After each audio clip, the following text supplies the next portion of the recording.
Espace TV, les grandes gueules, tout sur les dessus de l'actu. Ahmed Camara, Zachary Limono, Roby, Mohamed Djibril Camara, Moussa Moïse Silla, Lamine Girassi forment les grandes gueules. Tous vous aider à mieux comprendre les dessous de l'actualité, c'est le but que nous nous fixons à travers cette émission, les GG, une émission à retrouver tous les soirs en prime en rediffusion quand il est 18h sur Sud FM, une émission également avec laquelle vous avez rendez-vous quand il est 22h30 sur la télé d'une autre planète, Espace TV. C'est parti donc pour ce parcours marathon jusqu'au port de midi. Vous le savez, c'est les versions jeudi, donc nous sommes ensemble pour 2h30. On s'intéresse à l'actualité ici, de sérieux doutes sur le paiement de la part de montant de l'État au titre du contrat de fourniture de véhicules pour le compte du Parlement guinéen. La ministre de l'économie et des finances, à travers un courrier adressé à M. Kori Kondiano, s'est interrogé sur le fait que jusqu'à date, le fournisseur, en l'occurrence la société Tane Corporation, déclare à ce jour n'avoir pas reçu la totalité des montants dus, alors que les comptes de l'État, dit-elle, précise-t-elle, attestent du contraire. Pourquoi le fournisseur n'a jusqu'à ce jour pas reçu tout le montant dû au titre de la part de l'État? Celui-ci court-il les risques d'un double paiement dans cette affaire, puisque la banque du fournisseur veut désormais faire appel de la garantie? Nous allons poser le débat dans cette émission. Pourquoi la Guinée peine toujours, près de 60 ans après son indépendance, à se doter d'un réseau routier performant et durable? Pourquoi nos routes se dégradent-elles aussi facilement? Que fait l'entretien routier? Quid des ouvrages de franchissement? Comment changer la donne? Autant de questions auxquelles notre spécialiste, M. Balamoussa Konaté, expert en travaux publics et ingénieur des ponts, va tenter de donner des réponses. Et si tout va bien, on va revenir sur cette fronde au sein du RPG Arc-en-Ciel. Nous aurons un des fondeurs, un des jeunes, si tout va bien, qui va être avec nous dans ce studio. Et puis, cette autre actualité, consommons et mangeons sain, voici ce à quoi une ONG veut inviter les populations guinéennes. En d'autres termes, comment avoir une meilleure santé via une alimentation saine. Oui, c'est bien possible. En tout cas, cette ONG entend bien s'y investir. Elle lance pour ce fait une campagne de sensibilisation qui démarre ce week-end à travers d'abord une série de conférences. Qu'est-ce qui va ponctuer cette campagne? Quelle incidence d'une alimentation saine sur la santé de l'homme?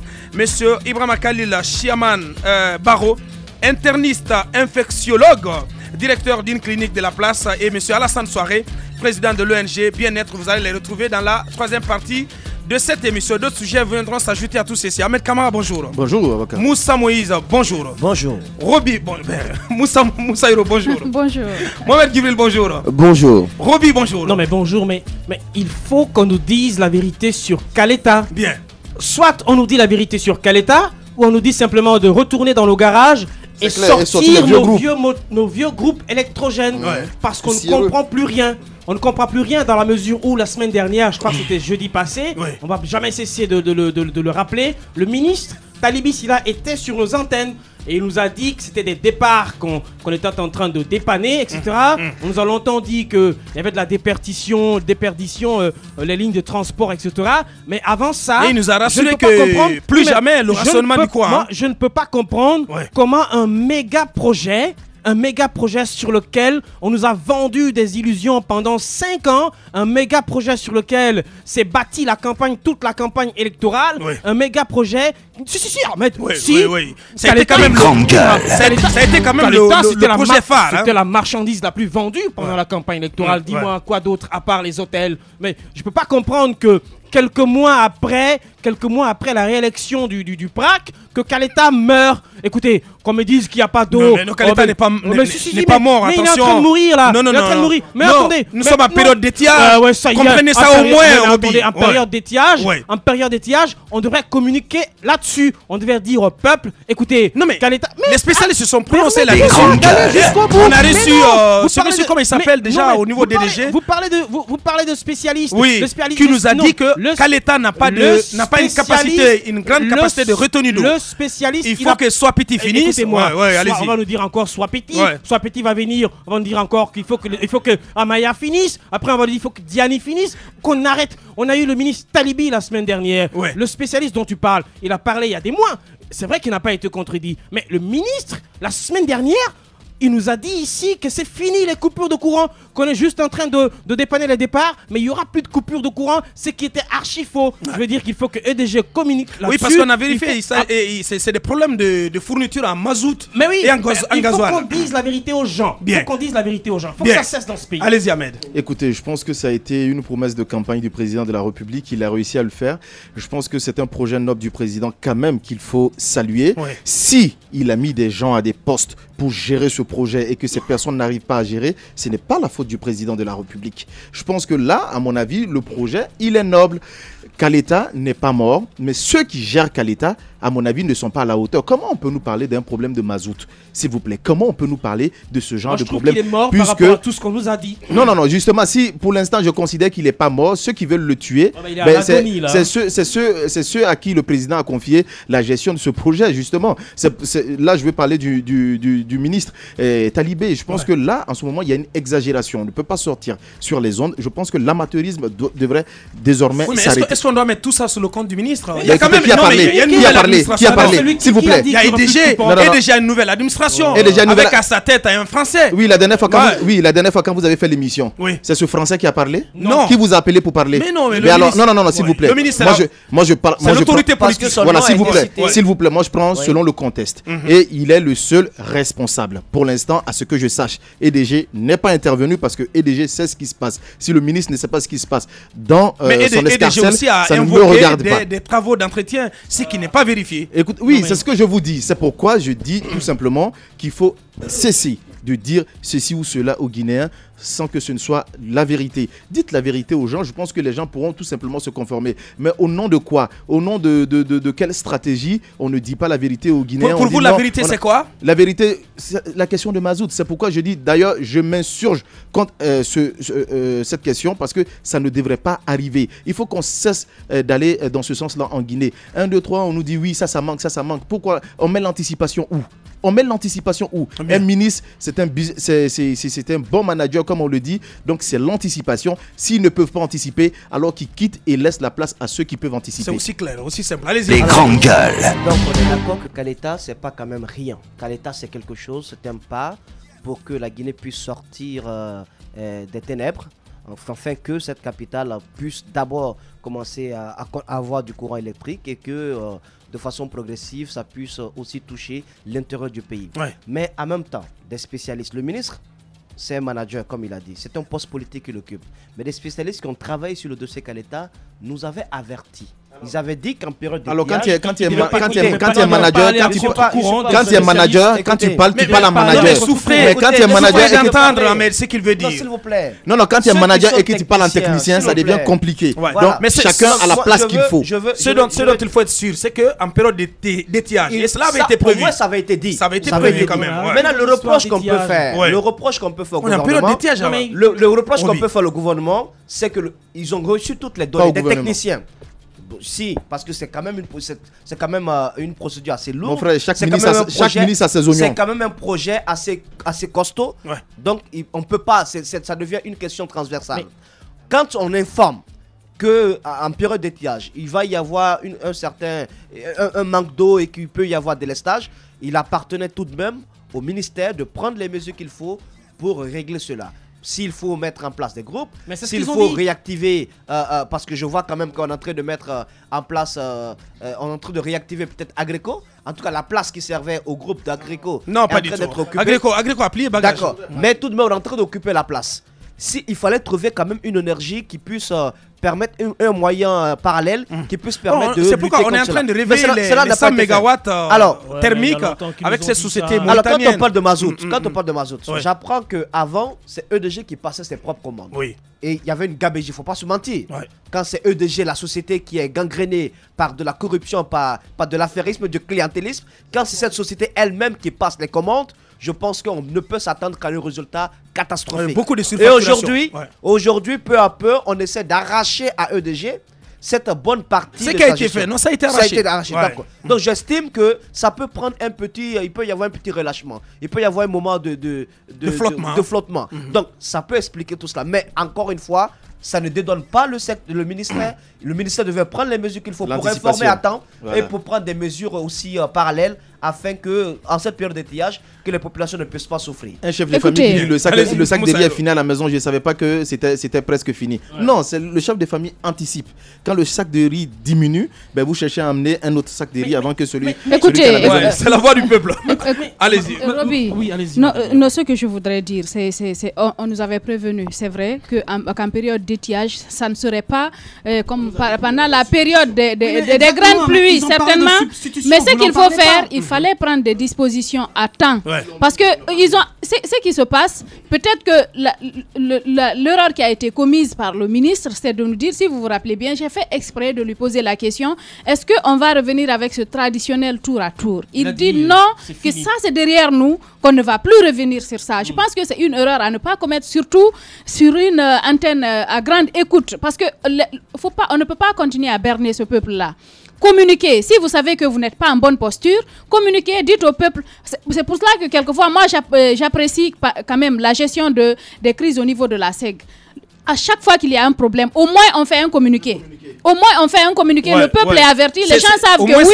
Au moins c'est honnête qu'on sache que oui, pendant cette période on n'aura pas ça. Mais on a l'impression qu'on peut berner, on ne peut pas berner éternellement le peuple. Et quand ça se passe comme ça, le plus souvent vous avez des problèmes sur le dos, les manifestations à n'en pas finir. Et on est en période d'étiage, c'est vrai, mais que le courant parte par exemple de 23h au lendemain à 17h, on se pose des questions quand même. C'est du jamais vu, on a besoin de savoir ce qui va se passer. Au moins le tour à tour, on préfère cela au moins, parce que tu as au moins le courant de 18h à 6h, tu sais quand est-ce que ça peut venir, mais là, tu es complètement perdu. Ça dépasse le tour à tour. Non, ça dépasse le tour à tour. Bien, allez-y Mohamed Djibril. On est même plus protégé contre les moustiques. Moi je suis très heureux de constater que les Guinéens, pour une fois, ne se contentent pas du peu. Parce que quand même, il faut se rappeler qu'on vient de loin. Depuis 2003, imaginez, on n'avait pas le courant de cette manière. On l'a eu. Depuis l'indépendance. Non, attention, 2003, la capitale quand même, il y avait du courant. 2003 Oui, 2003, c'est pas très loin. Boaka, ça fait pas 20 ans. Peut-être que tu n'étais pas là, parce qu'après, on a appris que tu as fait des escapades dans d'autres pays. Non. Donc, les grandes gueules. Et on vient certes de loin et on nous a vendu un projet phare Kaleta. On peut comprendre effectivement que Kaleta, compte tenu des explications qui nous avaient été données à l'époque par des spécialistes, on peut comprendre aujourd'hui qu'il y ait délestage. Mais ce qu'on ne peut pas comprendre et qu'il y a une faute de l'EDG, parce que ne pas dire la vérité pour éviter un sentiment, c'est différer ce sentiment. Donc autant dire la vérité tout de suite et faire face au sentiment de la population que de différer cette vérité et faire face par la suite, parce que c'est une perte de temps. Je pense que quand il y a problème, comme le fait si bien la SEC, EDG doit prendre le courage sur elle de dire à la population. Vous êtes informé, c'est quoi le problème? Le problème c'est quoi? Le problème, selon ce qu'on apprend, c'est un manque. Ce serait un manque de quantité suffisante de mazout et de gasoil. Vous savez que ce sont les centrales de Tombo et les groupes électrogènes de K-Énergie qui permettent, n'est-ce pas, de maintenir le niveau de service. Le niveau de service. C'est en fait un service par défaut, en attendant qu'on ait des barrages qui fonctionnent à plein régime. Non, mais c'est la vérité. La vérité, Roby, c'est que K-Énergie a été construit dans ce sens-là. C'est une solution d'appoint. Mais aujourd'hui, K-Énergie fonctionne. Ne fonctionne pas à plein régime. Fonctionne sur base d'un groupe sur trois. Donc c'est qu'il y a une déperdition de 50 MW par jour. Il y a le rationnement parce que sur 3 groupes, il y a quand même un groupe qui fonctionne. Et ce groupe-là fonctionne de manière. Il faut que tu acceptes. Ce groupe-là fonctionne. Non, ce groupe-là, écoutez, c'est important que la population soit informée de ce qui se passe. Et ensuite, chacun d'entre nous pourra tirer les leçons qui s'imposent. Donc, il y a une quantité, il y a un manque de quantité suffisante au niveau de K-Énergie, mais aussi des groupes de Tombo. Donc, parce qu'on apprend que le groupe qui devait alimenter, qui fournit, n'est-ce pas, du gasoil 1 à K-Énergie, et n'a accosté le bateau plutôt. Le bateau qui fournit, n'est-ce pas, du gasoil 1 à K-Énergie n'a accosté qu'hier, mercredi. Ouais. Donc, le bateau devait le faire quelques jours plus tôt, mais compte tenu de la grève qui prévalait à l'époque, le bateau s'est détourné de Conakry pour d'autres directions. On attend dans les prochaines heures, on nous dit selon des sources dignes de foi, que dans 72 heures, le bateau qui donne du fuel lourd au groupe de Tombo devrait lui aussi accoster. Mais ce qui est important, c'est bien de donner toutes ces informations-là, ce qu'aurait dû faire EDG. Mais ce qu'on déplore, c'est le manque d'anticipation. C'est important. On ne peut pas accepter, compte tenu des solutions d'appoint, parce que le barrage de Caleta, ce n'est pas un barrage qui fonctionne à plein régime. On parlait des problèmes d'étiage. Je pense que c'est un barrage qui va être supplié sous peu, on l'espère en tout cas, par Soipeti. Bon, en attendant, ce sont des solutions palliatives que l'on utilise alternativement.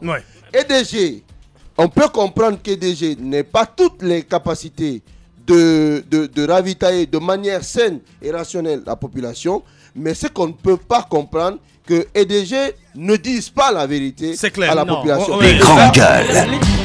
Ni l'un ni l'autre, moi je ne peux pas comprendre. Parce qu'à l'époque, rien ne vous convainc ce matin. Rien ne me convient ce matin. C'est comme si vous me disiez, vous prenez votre véhicule et que vous partez en ville, vous savez que vous avez 4 litres, vous dites bon, en attendant, oui mais avec les embouteillages, en attendant que j'arrive à Madina, que je trouve une station et voilà, où le carburant va finir en route et je n'anticipe pas. Je veux dire que l'État, on gère pas comme si on gérait une boutique. Même le boutiquier sait gérer sa marchandise. À l'époque, lorsqu'on montait le projet Caleta, on nous a dit ici qu'on est en train de mettre, c'est justement ce qu'on nous a dit, qu'on est en train de mettre des groupes au niveau de K-Énergie, on est en train de mettre des groupes au niveau de Kipé, la petite centrale de 100 MW de Kipé. On nous a dit qu'on est en train de restaurer Tombo, on nous a dit qu'on est en train de mettre Agreco, on nous a dit qu'on est en train de mettre pour pouvoir pallier aux coupures de courant en cette période d'étiage, parce qu'on nous a dit que Caleta, à partir du mois de mars, ça ne marcherait pas. Qu'est-ce qui en a été fait? Rien. K-Énergie a coûté combien de millions? Donc ce que vous déplorez, c'est le manque d'anticipation.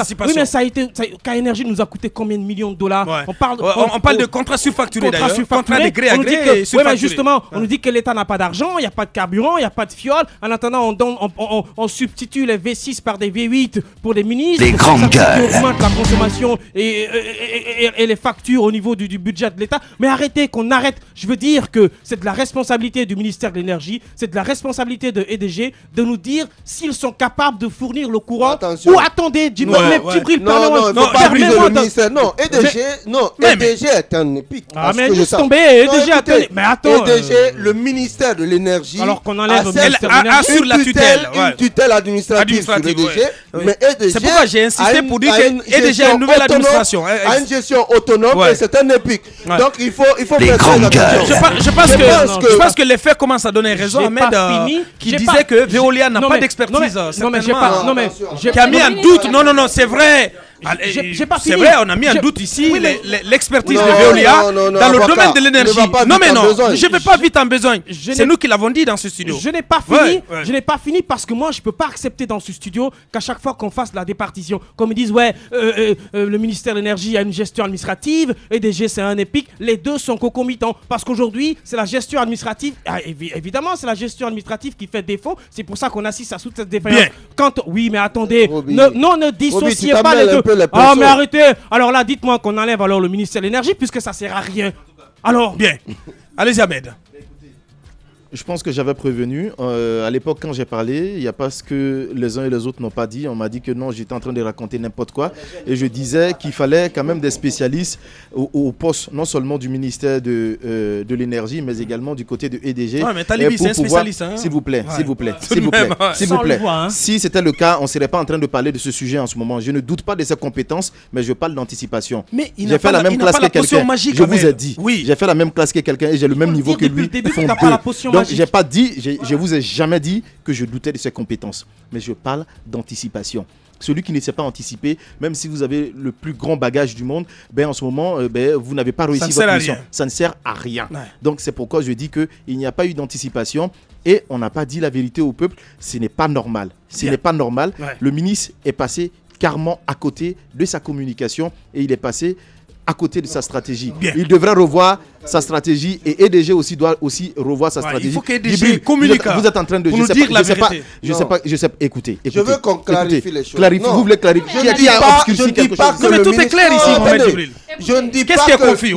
Qu'est-ce qui est confus? Je ne dis pas que le ministre est exempt de tout reproche. Non, pas du tout. Mais on ne peut pas rendre le ministre de l'énergie responsable de la mauvaise communication des DG.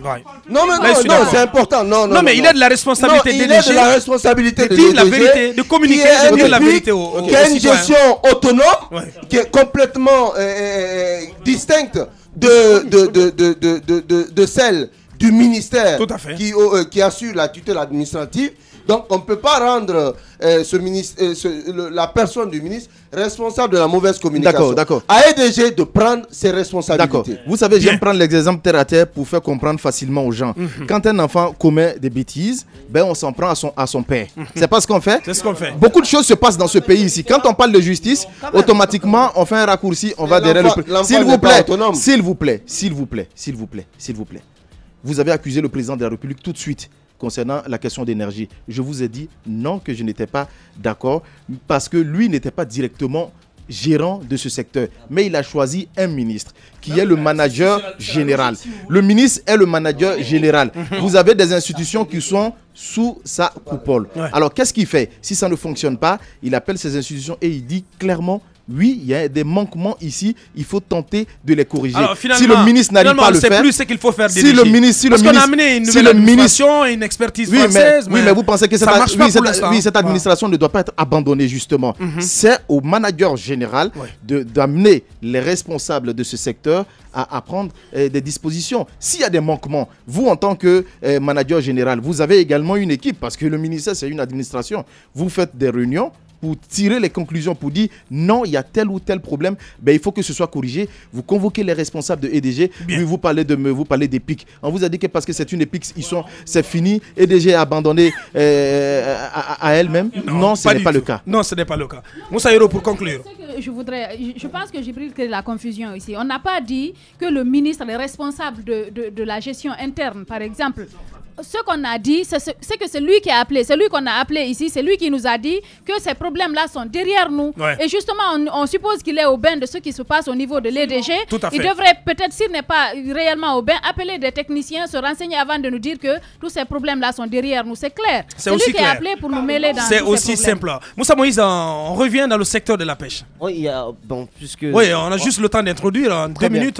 Voilà, non, mais je vais dire un mot tout de même sur EDG. Allez-y. Si les EPA et les EPIC n'ont pas raison d'exister dans notre pays, qu'on les supprime. S'il faut rattacher directement certains services et faire de sorte que les services dépendent administrativement et financièrement du ministère de tutelle, qu'on le fasse, qu'on efface les EPIC. Parce qu'on ne peut pas mettre en place des EPIC, donc des principes de fonctionnement, et vouloir que le ministère s'y mixe dans des affaires auxquelles il n'est pas convié. Je pense qu'il faut qu'on fasse la différence des choses. Ensuite, ils le font, soit on demande à Veolia, d'expliquer, parce que ce dont il est question, ce n'est pas de l'argent qui se trouve dans les poches du ministre Talibi, qui doit les sortir pour payer le mazout qui manque à EDG. C'est une gestion qui est faite par Veolia. Mais que Veolia s'explique pourquoi le mazout n'est pas acheté jusqu'à présent. Tant de questions. Voilà. Tant de questions. Les GG reviennent dans un instant. Continuez à réagir au GG 837 au 657 39 13 13. Vous allez sur la toile, sur le www.espacefmguinée.info. Nous sommes présents également sur les réseaux sociaux, sur Twitter et sur Facebook. Le soir, vos messages défileront à la télévision. Dans un instant, toute l'équipe revient. Les grandes gueules. Tout sur les dessous de l'actu. Ici, l'actu rime avec liberté de ton sur Radio Espace. Mais aussi à la télévision, vous nous regardez chez vous depuis l'AB Centre. Merci de nous préférer. Dans un instant, un coup d'œil rapide sur vos SMS reçus au GG 837. Derrière, on s'intéressera à la pêche, au secteur de la pêche. Moussa Moïse va faire de nouvelles révélations. Les travaux des ponts métalliques de Tanéné, les travaux d'entretien viennent de s'achever à la satisfaction des usagers. Mohamed Djibril a fait le déplacement hier hier pour constater des visu donc la fin des travaux. Et dans la dernière partie de cette émission, on s'intéressera aussi à cette initiative qui était censée aider plus de jeunes de Kamsar à se sortir des griffes du chômage et par ricochet mettre une sourdine aux ébullitions qui étaient devenues fréquentes dans cette ville. Mais elle est en passe d'être dévoyée. Les associés dans les petites unités de sous-traitance créées à cette occasion n'en bougent plus la même trompette. Les responsables de ces unités sont accusés de mauvaise gestion. L'affaire est devant la justice. Que reprochent les associés à ces responsables d'unité? Dans la troisième partie de cette émission, Tigane Souma et Lansine Kourouma, tous associés, ils vont nous rejoindre dans cette émission. On posera aussi le débat sur ces interrogations de Madame Malado Kaba, la ministre de l'économie et des finances, sur la part de montant que l'État doit payer au titre du contrat de fourniture de véhicules pour le compte de l'Assemblée nationale. Mohamed Gibril suit ce dossier. Et puis notre invité, M. Balamoussa Konaté, expert en travaux publics, ingénieur des ponts. Et à ne pas oublier aussi ce jeune frondeur qui va nous rejoindre dans la deuxième partie de l'émission, dans cette émission. Un rapide coup d'œil sur vos SMS. Ce premier message qui tombe à l'instant, qui dit on réagit du côté du BL. GG Kaleta, c'est Garafiri 2 en Guinée. Nos dirigeants ne font pas du développement, mais de la politique politicienne. Un mensonge de plus. Un message signé Dr Faya Milimono, président du BL. Et cet autre message qui tombe à l'instant, laissez Roby donner des pics à Talibi Silla, qui, malgré sa formation, sa compétence et son âge, a menti aux Guinéens. Un spécialiste qui ne dit pas la vérité est un fêlé. Ah ben non, attendez, arrêtez d'insulter. Hein. C'est un message qui vient d'un confrère de Atlantique FM. Cet autre message, salut Aboubakar. Kaleta n'est pas un échec seulement. Le gouvernement ne communique pas. Et seulement le gouvernement ne communique pas comme il le faut. Roby, le gouvernement travaille pour relever le défi. Roby, calme-toi, EDG est un épique car elle est responsable de sa gestion. Ahmed, le ministre Talibi, est un bon manager. Mamadou Diana Kaba, je pense qu'on comprend bien, c'est un RPGiste. Ce message qui vient de Binani du site guinéinfo.org, cette affaire de Kaleta, disons simplement que Talibi Silla est un vendeur d'illusions. Ils ont toujours menti à ce peuple depuis 2010. Cet autre message, bonjour Aboubakar, pour une fois de plus, je suis d'accord avec Roby. Kaleta est un danger. Hier, j'ai passé la nuit dans l'obscurité à Kiroti. C'est Kamano Célestin depuis Kiroti. Deux ou trois messages de ce côté. Bonjour les GG, Barry Saïd. Gouverner, c'est prévoir. Le ministre doit démissionner car il a menti au peuple. Cet autre message. Bonjour les GG. C'est sans pile depuis BCA. Je nomme Roby comme ministre de la jeunesse. Salut, c'est Alimou Bindi. Quand Selou Dalin a parlé de Kaleta, les Guinéens l'ont pris pour un saboteur. Maintenant, le message n'est pas venu au complet. On s'intéresse au secteur de la pêche. Allez-y, Roby.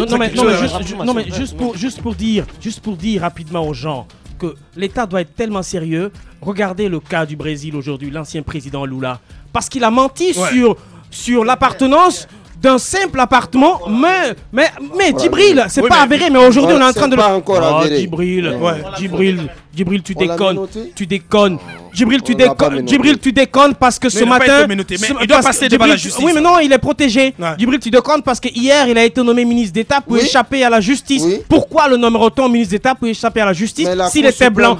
Djibril, c'est pour le protéger. Je veux dire, moi, ce que je veux dire, c'est l'action symbolique. Au Brésil, plus de 3 millions de personnes ne sont pas contents parce que l'ancien président a menti obtenir un appartement sur une plage. Attendez, il y a beaucoup d'autres cas comme ça. Ouais. Manuel Valls a payé 2000 € parce qu'il a utilisé l'argent public pour payer les billets de ses enfants. Il a remboursé 2000 petits euros. Écoutez, il faut que l'État soit sérieux, il faut qu'on donne l'exemple. Ouais. Le ministre Talibi, il est passé sur les ondes, il n'a pas dit la vérité aux Guinéens, il doit revenir, dire la vérité, démissionner ou tout simplement démis de ses fonctions. Bien. Voilà. Moussa Moïse, il doit demander pardon, c'est tout. Bien.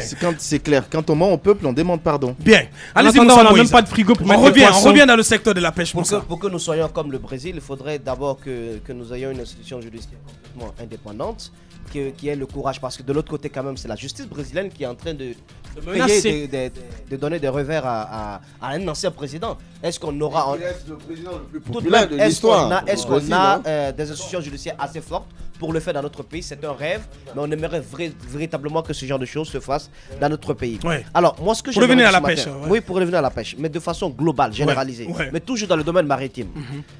Il y a une opération qu'on appelle Obangame. C'est une langue. Qu'est-ce que vous nous sortez encore? Non, je vous sors rien. Je vous sors des données qui. Obangame. Vous qui avez fait peut-être le Congo. Non, ça, non, écoutez. Mais je sais pas de quoi ça retourne. Ça veut dire rassemblement. Okay. C'est une opération maritime multinationale. Donc, qui est quand même soutenue par le commandement africain des États, donc financé par les forces navales européennes, par les forces navales américaines plutôt.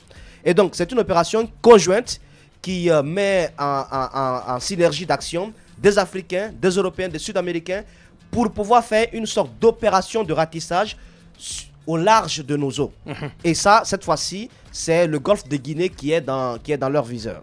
Pourquoi cette opération Obangame, élargie à Saharan Express 2016? C'est pour lutter contre le narcotrafic en mer. Eh bien. C'est pour lutter contre la piraterie en mer. C'est pour lutter, figurez-vous bien, contre la pêche INN en mer. Donc, ce qui signifie que au-delà de la Guinée, les États-Unis, en accord avec le Cameroun, qui est quand même un peu à cheval avancé à la pointe de ce combat contre la pêche INN, contre les pirateries en mer, et aussi le Nigeria. Eh bien, pour une fois, on cite le Cameroun un exemple. Oui, oui, les pays africains sont très en avance dans la lutte contre la pêche INN. Et le cas de notre pays et le cas de la Guinée. Pourquoi on ne peut pas en faire un exemple de notre pays? Hier, lorsque nous avons été invités du côté de la Villa 44 de l'ambassade des États-Unis, pour échanger sur cette opération Obangame, j'ai donc noté que tout de même notre pays figurait sur cette liste. Le seul pays qui figure sur cette liste des pays tiers non coopérants en matière de pêche illicite. Et donc c'était grave. Une telle opération qui va venir en Guinée sans qu'il y ait une synergie d'action avec le secteur de la pêche guinéenne. Parce que tout n'est pas encore réglé à ce niveau. Parce qu'il y a des points qu'on n'a pas encore fini de remplir avec l'Union européenne. Est-ce qu'on pourra profiter énormément de cette opération Obangame qui fournit tout de même un appui? L'appui peut être en formation, l'appui peut être aussi financier. Est-ce qu'on est prêt? Puisqu'à l'interne même du secteur, il y a encore des problèmes. Il y a des têtes qui sont coupées, il y a des choses à remplacer. Tout n'est pas clair. C'est notre président qui garde les cartons de licence de pêche dans son bureau. Donc on risque de ne pas profiter aisément de cette opération Obangame. Bien. Alors, hier, j'ai donc été... Non. Il faut dire la vérité. Non, mais moi, Moussa, quand même. Je ne souhaite pas. Est-ce qu'on vous a planté? Est-ce qu'on vous a planté? Est-ce qu'on on a l'impression qu'on lui a foutu une belle. Voilà. Est-ce qu'on vous a foutu de la pétoche? Lorsqu'on vous dit, écoutez, monsieur, je suis journaliste, mais je ne suis pas au-dessus de la loi. Oui, on est d'accord. Lorsque le ministre conseiller à la pêche. Vous avez été convoqué à la Villa 44. J'ai pas été convoqué parce que j'ai pas reçu une convocation. Voilà, je suis libre de rencontrer. C'est pas la justice, hein. Vous comprenez? Non mais écoutez. Comprenez. Non. Ouais. J'ai pas une convocation judiciaire. Laissez-moi. Allez-y. Au bout de mes idées. Allez-y. J'ai pas été convoqué. J'ai accepté librement par la médiation, par le biais d'un responsable du groupe ADAFO, de rencontrer le ministre conseiller à la pêche, qui avait énormément d'a priori sur ma personne. Je vais pas rentrer dans tous les détails ici, mais ce qui reste clair, c'est qu'on estime du côté de la Villa 44 que c'est un acharnement, que c'est une cabale et que tout cela aurait pu tout cela peut finir du côté de la justice. Je n'ai pas peur parce que je ne suis pas véritablement au-dessus des lois. Mais je veux m'en tenir au fait. Et j'ai pour rôle en tant que journaliste d'exposer aussi sa part de vérité. Non, vous connaissez Moussa, vous appuyez toujours sur des preuves. S'il a sa part de vérité, je suis prêt à les exposer à l'antenne et à les confronter. En plus, nos antennes lui sont ouvertes. C'est clair. Ça, c'est une forme de menace. Mais je vous dis, non, il faut le dire, Moussa. Je pense que c'est le moment où jamais il faut le dire. Vous avez été menacé, Moussa. C'est ça la vérité. Moi, je ne conçois pas ça. Je ne conçois pas ça comme ça. Quand on dit que il ne faut pas laisser passer ça, Moussa. Terminer. Voilà. La justice, c'est une façon de... C'est un message. Mais ça dépend de qui reçoit le message, parce que c'est un journaliste qui fait son travail. Si Moussa fait de la fine bouche ce matin, justement, Moussa, moi c'est le moment où jamais il faut dire les choses telles qu'elles se sont passées. Il a toujours des documents dans ce studio qu'il présente, il s'en tient au fait. Si le monsieur estime qu'il a été, comment on appelle, diffamé ou autre, il n'a qu'à porter plainte. C'est aussi simple que ça, mais c'est une forme de menace. Mais je pense que ça ne va pas ébranler document ou pas, ce dossier-là, ça date pas d'aujourd'hui, c'est pas maintenant qu'on l'égrène. Si Monsieur Fofana ne peut pas foutre la pétoche à qui que ce soit dans ce studio. Il faut qu'on soit clair. Il faut qu'on soit clair. Moi, je peux pas comprendre qu'il convoque un journaliste dans son bureau entre quatre murs et qu'il dise qu'il a des a priori sur lui, en même temps qu'il dit que ça va se terminer en justice. Ça aurait pu se terminer en justice, mais ça aurait pu se terminer en justice. Il aurait pu porter plainte. Il n'a pas besoin de convoquer, d'appeler le journaliste dans son bureau. Arrêtez. Moussa fait son travail. On ne peut pas lui foutre la pétoche. C'est pas possible. Si Monsieur Fofana a des preuves tangibles que ce que nous disons ici dans ce studio, ce sont des contre-vérités, eh ben qu'il vienne s'expliquer. Mais oui, mais justement, il a peur de son sclap. Il a peur que le président s'offre sa tête, et parce qu'il est gêné aux entournures. Sinon, quelqu'un qui finalement il se fout la pétoche à lui-même. Non, mais il est sur la défensive. Vous estimez que les accusations ou les faits qui vous sont imputés ne sont pas vrais, alors venez sur la place publique, répondez à la personne. Mais si le monsieur convoque comme ça en catimini ou en tapinois avec Moussa Moïse pour lui et comme il avait fait avec les femmes, je pense que, écoutez, c'est pas sérieux. Le président du pain sur la planche. Calmez-vous, on va laisser Moussa conclure. Moi, je me suis posé des questions. Pendant 2 heures presque, il était en train de parler. Je me suis posé des questions parce que je vais sur la base des documents. La question que je me pose, c'est d'abord ce document que je détiens de l'Union européenne. Donc ça date de 2015 parce qu'il est de toutes les missions du côté de la Commission de l'Union européenne pour officiellement aider la Guinée à sortir de la liste. Ça, c'est officiellement. Mais cette lettre, c'est une réponse du ministre, c'est une réponse de M. Deben, qui est quand même le conseiller principal auprès de la Commission de l'Union européenne pour les questions maritimes. Alors, Deben lui donne cette réponse.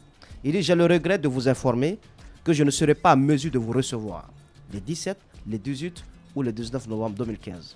Moi, je suis journaliste. Quand je vois une telle réponse venant d'un conseiller, le principal conseiller qui s'occupe des questions maritimes et des accords avec la Guinée au sein de l'Union européenne, je me dis tout simplement c'est parce qu'il y a un mécontentement. C'est parce qu'il est déçu. Je vais plus loin. Je me rends compte qu'il a dit ceci. Lors de notre rencontre en date du 18 septembre 2015, vous m'informiez de l'épuisement des possibilités effectives de pêche pour les catégories démersales. Donc, en dépit de cet épuisement, vous me faisiez part de la volonté des autorités guinéennes d'outrepasser les limites fixées par le plan de pêche et de gestion des pêcheries 2015 en octroyant des licences pour ces pêcheries pour les mois de novembre et de décembre. Ça veut dire qu'il a tout de même donné une information au principal conseiller, comme quoi la Guinée, le pays qu'il est censé donc défendre, va outrepasser, a l'intention d'outrepasser donc le quota qui a été prévu par le plan d'aménagement des pêches. D'abord, une telle information, à mon avis, ne devrait pas être donnée à l'étranger, puisqu'on part là pour défendre l'image du pays. Donc, en le faisant, il dit, mais comme vous en rappelez certainement, j'avais alors insisté sur le caractère inapproprié de ce projet, lequel contrevient non seulement au plan d'aménagement, mais risque également de saper les efforts entrepris au cours des 2 dernières années.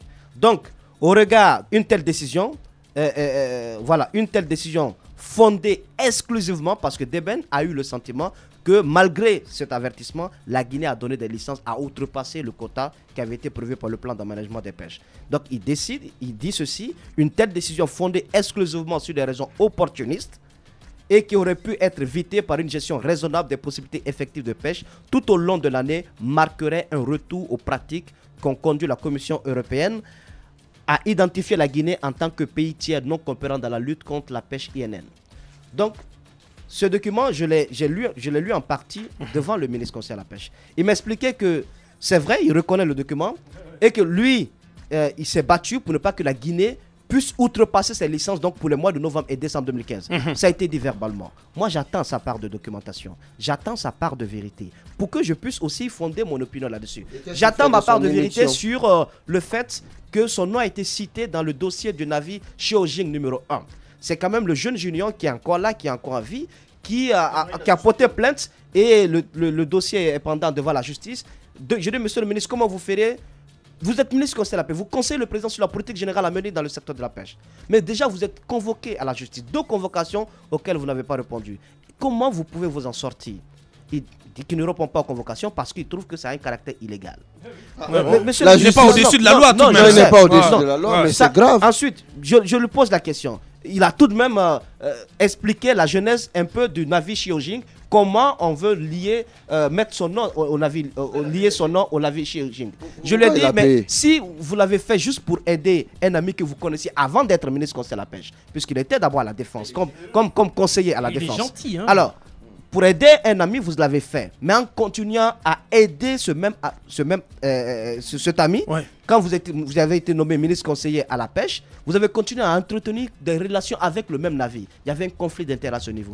Et le conflit d'intérêt s'est encore creusé de plus lorsque vous avez accepté de payer 42 millions à une femme qui réclamait de l'argent à la même société. Si vous n'avez rien à voir avec la société, pourquoi vous avez payé ce montant de 42 millions? En tout cas, c'est pas un bon samaritain. Moi, je me suis posé énormément de questions. Il estime que tout va être répondu, qu'il a de la documentation. Moi, j'attends de la documentation. C'est ce qu'on nous attendons. Et également, je me prononcerai sur le courrier, puisque j'ai eu aussi des informations sur le circuit administratif ayant conduit à la sanction d'un avis de Soulax International, les responsabilités qui ont été situées, le rôle inexistant de Souleymane Conté qui a été également sanctionné.